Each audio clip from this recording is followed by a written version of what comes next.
Welcome to the Nifty Noon Podcast. This past week wasn't just, another 7 days in crypto. It really felt like a watershed moment.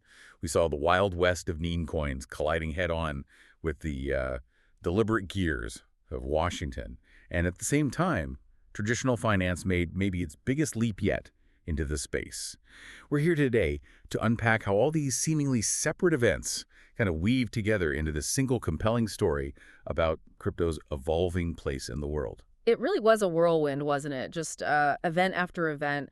Our goal today is to really dig into these huge shifts, try to figure out what they actually mean for the future of digital assets. And we're drawing all this directly from the fantastic reporting we've been tracking in the Nifty Noon newsletters. We want to give you that clear, concise understanding you're looking for day by day through the week. Okay, so let's kick off our deep dive. We'll start back on July 14th. There was a story in our newsletter that immediately grabbed our attention. The Pump.fun ICO. That's right. Pump.fun, it's a Solana-based platform for launching meme coins. And they did an initial coin offering for their own token, PUMP, that was just, well, astonishing. It raised over $500 million. And how long did that take? Just 12 minutes. Wow, 12 minutes? Yeah, the token sold at 0.004 each. That gave it a fully diluted valuation of $4 billion. And, just for context, fully diluted valuation just means if every single PUMP token that could ever exist was out there at that price, the whole thing is worth $4 billion.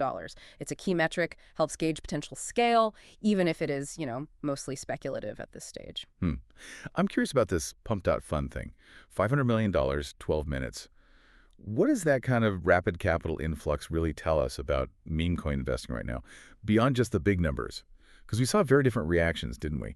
Some were calling it potentially the highest grossing revenue token in crypto, while others were really worried, saying it could lead Gen Z to financial ruin. And we even saw that note from Connor Grogan at Coinbase, had a product there. He highlighted that a, quote, great majority of these tokens are actually made by automated bots, one person apparently creating dozens an hour for months. Yeah, and that's the crux of it, isn't it? This isn't just a record-breaking fundraiser. It really highlights this core tension in crypto. You have incredible speed of capital formation on one side, and on the other, almost zero barriers to entry for actually creating these assets. So it's easy to spin up a frenzy. Exactly, almost instantly, often driven by bots, like Grogan pointed out, and that leaves retail investors pretty vulnerable to these purely speculative, sometimes dangerous crazes. The takeaway is maybe, velocity in crypto doesn't always equal real value. Or safety. Okay. So while the meme coin market's got this, frenetic energy, what about the more traditional side? Institutional money. Our July 14th newsletter also showed significant Bitcoin ETF inflows that day. That's right. Over $1 billion flowed in just on the 14th, which brought the weekly total at that point to $2.7 billion. And IBIT hit a milestone, too. Yeah, IBIT became the fastest ETF ever to hit $80 billion in assets under management. Took just 374 days. Incredible. And something else, kind of a teaser for later in the week.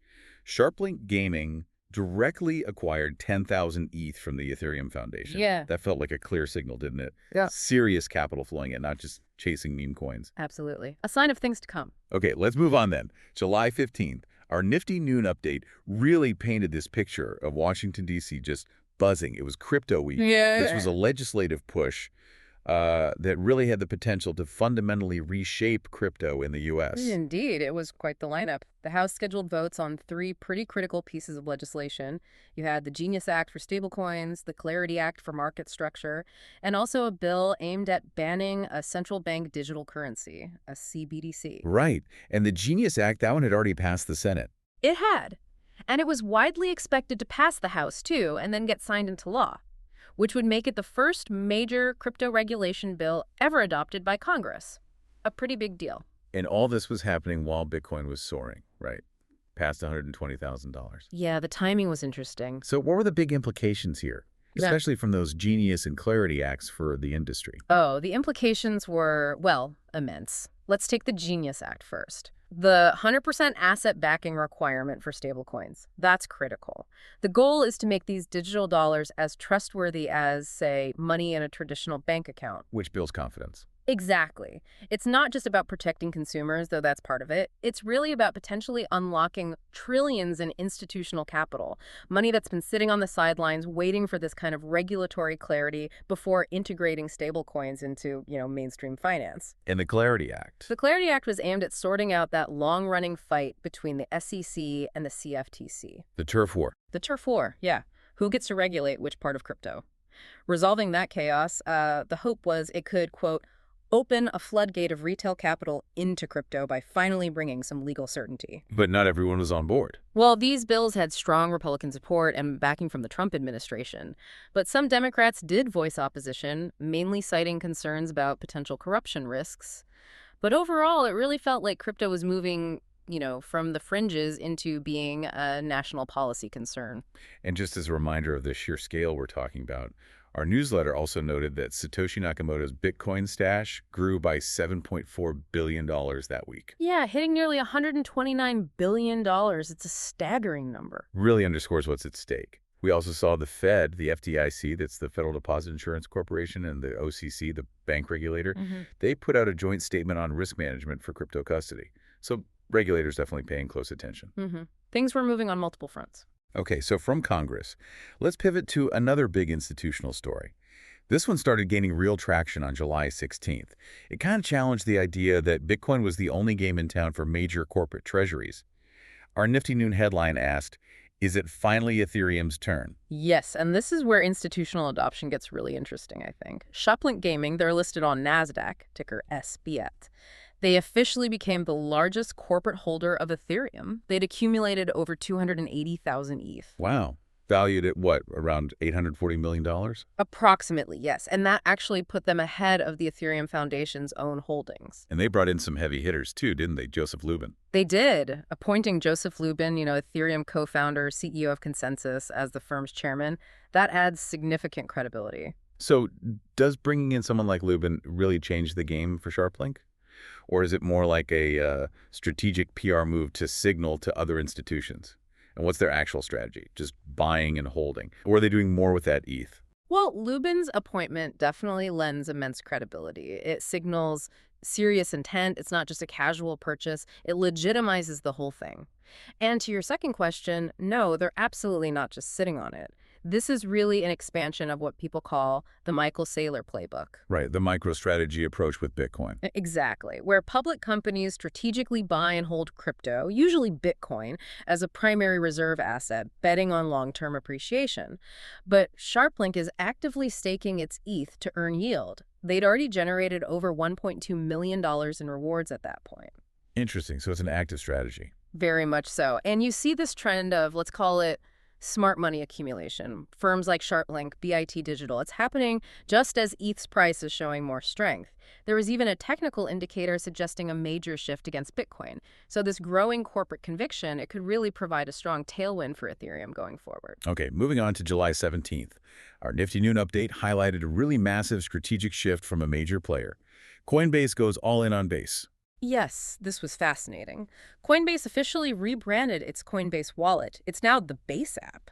And this signals a huge push towards creating an all-in-one, well, they call it an everything app. An everything app, like WeChat, but for crypto. Kind of, yeah.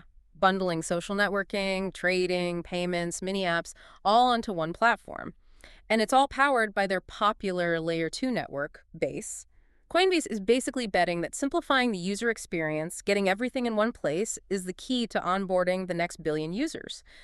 Especially since, recent data showed downloads for standalone crypto wallet apps were actually declining.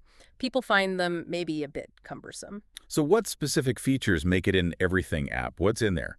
And why consolidate now? Well, you've got a social feed built on Farcaster. That's a protocol for decentralized social apps. You can swap tokens directly within that feed. There's encrypted messaging using XMTP that lets you message directly and securely between crypto wallets, and access to hundreds of decentralized mini apps.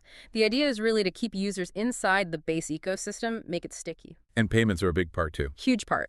They launched Base Pay. It's a new checkout service, near instant USDC transactions, and it's even going to be available to Shopify merchants. Wow. Oh. Yeah.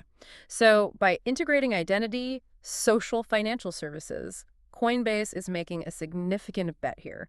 They think this seamless, unified platform is the way to simplify crypto and drive that next wave of mainstream adoption. Oh, and another important thing that day, Flash blocks went live on It's Base speeding things up. dramatically, cut effective block times from 2 seconds down to 200 milliseconds, which makes Base the fastest EVM chain today. And EVM, that's the Ethereum virtual machine, the engine for smart contracts on Ethereum and compatible chains, that kind of speed could make Base really attractive for, real-time applications. Okay. And this was also the day, July 17th, that we got confirmation from our newsletter.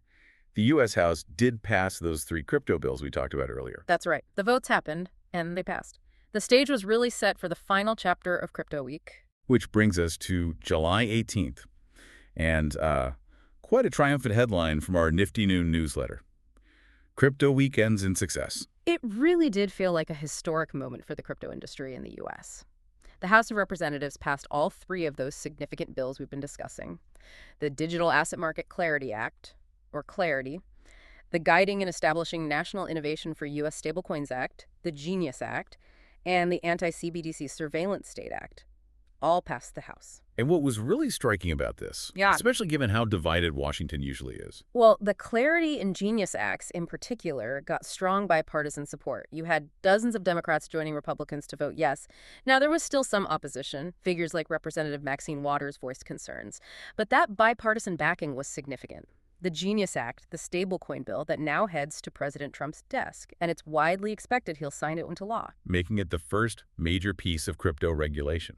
Exactly. One of the most substantial steps towards comprehensive crypto regulation the U.S. has ever taken. It really signals crypto is becoming, or perhaps has become, a genuinely bipartisan issue. So what does this kind of legislative certainty, or at least the promise of it, mean for the industry moving forward? Well, it could provide that much-needed clarity institutions have been waiting for, Right. helping to legitimize the industry further, paving the way for broader adoption. Now, the fate of the Clarity Act and the anti-CBDC bill in the Senate, that's still TBD, to be determined, but just getting these through the House is a really powerful signal. It shows the growing political influence and, frankly, acceptance of crypto. And we saw market reactions, too. We did. The largest single day ever for Ethereum ETF inflows happened on the 18th, $726 million. And there was also news that President Trump is preparing to potentially open up the massive $9 trillion U.S. retirement market to crypto, gold, and private equity. Yeah, so it really makes you wonder, doesn't it, with this newfound regulatory clarity potentially coming, are we about to see just an unprecedented flood of institutional and maybe even retail money pour into the space? What an incredible week, Yeah. really. Just looking back, we saw significant progress on the regulatory front in D.C. Clear signals that institutional adoption is accelerating for both Bitcoin and Ethereum now. A major push by Coinbase to simplify the whole on-chain experience for, the masses. And all this happening while meme coins are still capturing huge attention and, huge amounts of capital. It really does highlight this pivotal moment, I think. You have all these different forces: regulation, institutional investment, user-focused product development. They're all converging. And in a really powerful way, which kind of begs the question for you, the listener, doesn't it? How do these big shifts in policy and corporate strategy, how does that reshape your understanding of where crypto is headed? And maybe what role might you play in this evolving digital economy? That is our deep dive for this week into the world of crypto. We really hope you found this breakdown valuable and maybe it sparked some new insights for you. Yeah, thank you for joining us. We always enjoy exploring these topics with you. And if you did find this deep dive helpful, please do consider subscribing to the Nifty Noon X profile. And also check out their Substack newsletter for more daily updates and insights like these. We really appreciate you tuning in, and we look forward to our next deep dive.